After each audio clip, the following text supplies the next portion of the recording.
Okay, Sallust 31, sentence 3. Tricky business here.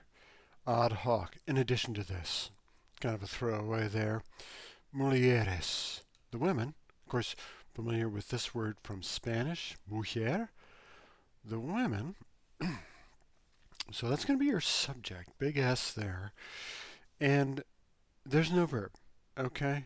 I'm sorry, but there's no verb. But here's an infinitive.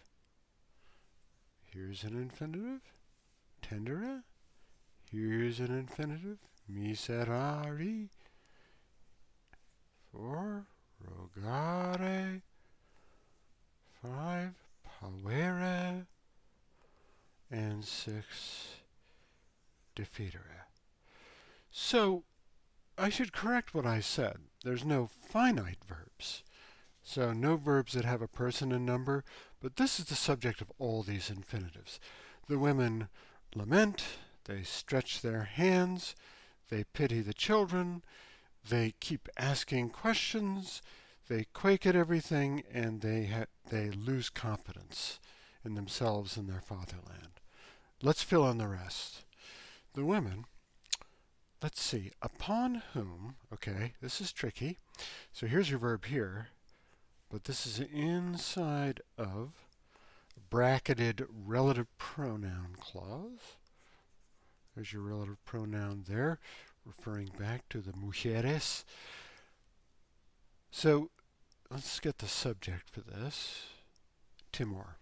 There's your little s there. That's the doer. Fear of war. Overwhelmed them. Unaccustomed fear because of the size of the empire.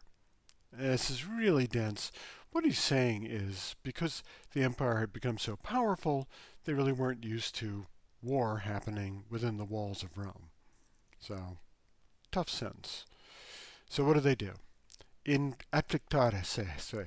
I think this means they actually kind of beat their breasts and tear their hair, so they afflict themselves, which is, in many cultures, a form of grieving. And se, this is just an emphatic form of se, the reflexive pronoun referring back to the mujeres.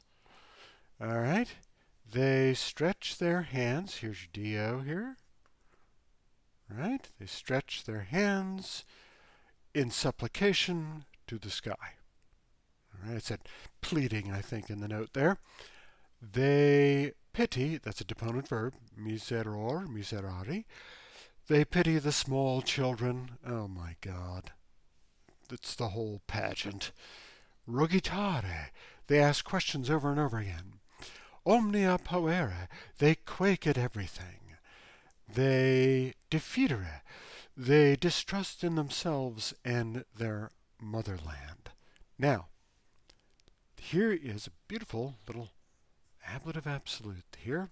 Here's your PPP, your perfect passive participle there. And here's a noun in the ablative, a noun in the ablative.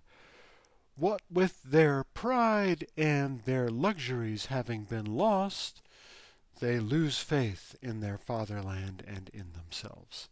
Something like that. Having lost their pride and their luxuries, they lose confidence.